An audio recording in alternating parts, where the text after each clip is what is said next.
Chandrayaan 2-ന്റെ follow on ദൗത്യം ഏതാണ്? ഒരുപാട് ചിന്തിക്കുന്നവർ എല്ലാവരെയും കുട്ടികളുടെ മനോഹരം.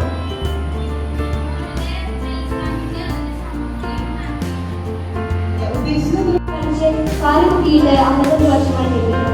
നീൽ ആംസ്ട്രോങ്ങും എഡ്വിൻ ആൽഡ്രിനുമാണ് ആദ്യമായി ചന്ദ്രനിൽ കാലുകുത്തിയത്. അവർ പിന്നിട്ടത് 21 മണിക്കൂറും 30 മിനിറ്റുമാണ്.